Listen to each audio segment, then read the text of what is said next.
Well, everyone, it's time for us to go ahead and take a look at the iPhone 16 and compare it against the iPhone 15 and see which particular phone is the better one for you. Now, here's the thing. Depending on which type of phone you're kind of looking at, you kind of have to remember that between both these types of devices, the iPhone 16 is basically going to be the one that's going to be able to give you the longer lasting type of device for the most part. It's going to be the better type of device for the most part as well. And if you are wanting the phone that is going to be giving you an overall better type of experience, well then that one is definitely going to be the better one. But with that being said, I still think a device like an iPhone 15 is still very, very good. You're still going to be able to get a really long lasting device from that type of device too. And I feel like that still is a really good phone to go and pick up too. So we'll go and take a look at it throughout this whole entire video. First things first though, if you do want to go ahead and pick up some of these types of devices, links will be down in the description below. You can get them from there and you can help support the channel at the exact same time. Now, starting off with the outside of the iPhone 16 and the 15. With the 15, this phone originally came out in 2023. And on the front side of this particular phone, you're essentially going to be able to get a very good type of display and a very good type of layout. It's a 6.1 inch Super Retina XDR OLED display. And with a phone like this, you have to remember that you're still able to get a really good type of display and build quality. It's going to be giving you a fairly high resolution panel. It's also still going to be able to give you 2000 nits of brightness, which is a very good amount of brightness to have. And stuff like that is always a very nice type of layout to have because you're going to be able to get a really good type of layout. There's not really too much to complain about here for the most part. And I will definitely tell you, if you are about to go through and get a type of device, this one definitely does a really good job for that particular situation. So I will tell you, in my personal opinion, I think this device is good,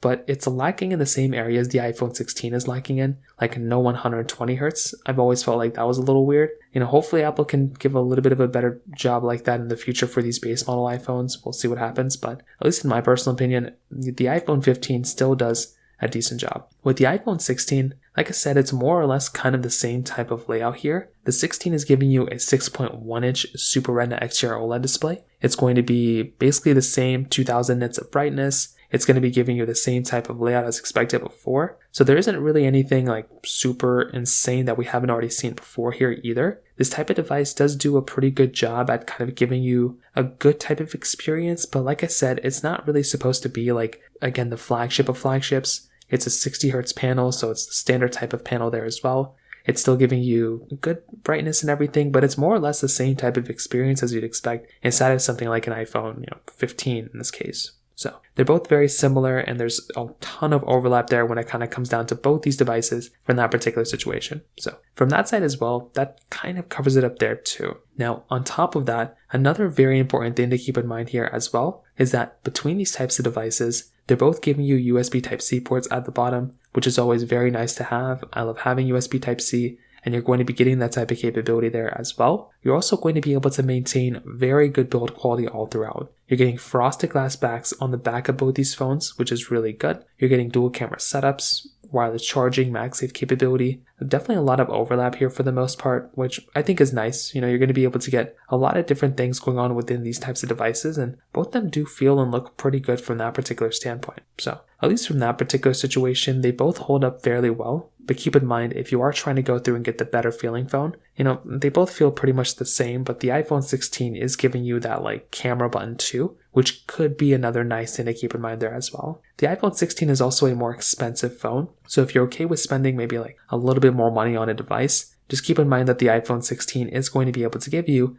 a little bit of like a more expensive type of device. The 15 is going to be able to save you some money depending on where you buy it, especially if you buy it in the used market or something like that. When it comes down to the cameras, this is also another very interesting situation because they're both fairly similar here as well. So they're both giving you, the same type of layout for the most part. I will probably tell you, if you're looking at these types of cameras, they're the same megapixel count all throughout for the most part. So there isn't really that big of a thing going on there either. Like, they're both relatively the same. So I think that would be one thing to keep in mind there as well, because I would hate for you to go through and pick up a device and already kind of upgrade because of the camera, but the cameras are pretty much the same. They're both giving you good 4K at 60 on the front and the back, 12 megapixel sensors and a 48 megapixel wide angle sensor all throughout. So they both look and feel pretty good. I think that right there is a really nice thing going on there as well. So they're both going to be able to give you really good type of capability. And I would imagine that that would be one of the nicer areas going on between these types of devices as well. So I will tell you from the camera side,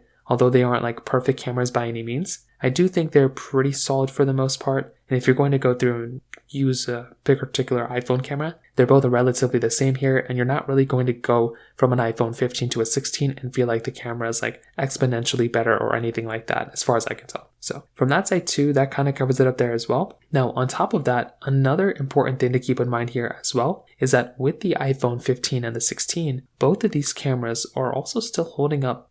Both of the softwares are still holding up as well. They're both still supported with software, obviously. They're both pretty brand new phones. But the iPhone 15 and 16 are going to be supported for many, many years now. So that right there is a very important thing to keep in mind, because you're going to be able to go through and pick up either one of these types of devices that you like, and you're still going to be able to go through and get a very long supported phone between both. So I feel like that right there is a very important thing to keep in mind. And if you're going to go through and pick up a device, that right there, it is a really nice thing to essentially have there. So again, kind of keep that in mind. If you're trying to get the longer lasting phone, the 16 is going to be that one for you. And even when it comes down to the battery life, the iPhone 16 is probably going to be giving you better battery life here too than something like an iPhone 15. So if you are wanting the phone that is going to be giving you the overall longer software support here, the iPhone 15 is again going to be the one that is probably going to make the most amount of sense here as well. The iPhone 16, sorry. And finally, when it comes down to the performance of the iPhone 15 was pretty good. It was giving you the Apple A16 Bionic chip with 6 gigs of RAM, but the iPhone 16 is giving you the Apple A18 chipset inside with basically 8 gigs of RAM. So that right there is also a very, very big difference. Like if you're getting a phone and you want it to give you better capability there and a faster phone at that, the iPhone 16 is definitely going to be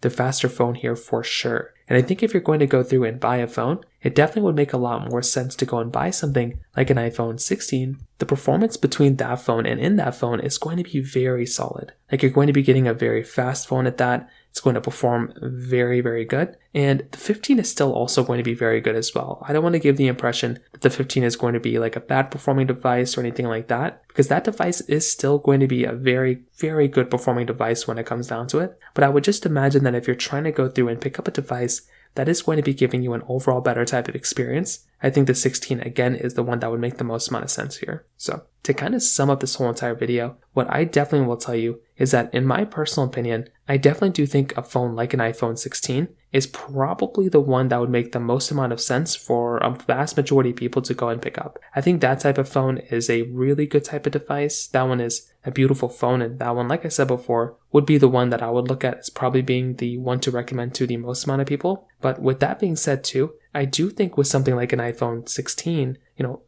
although it's better than the 15 is still a good phone too, but I would still say, in my personal opinion, the best phone to buy right now is like an iPhone 15 Pro or an iPhone like 15 Pro Max or something like that. I think those types of phones are better than these two, and in some cases you can probably find them cheaper in the used market than these ones. So from that side, that kind of covers it up there too. If you have any other thoughts or questions, please let me know in the comment section below. Hit the like button, that would mean so much, but definitely hit that subscribe button. More importantly than everything else, I love every single one of you guys. Hopefully I'll catch you guys in the next video. Peace out till then.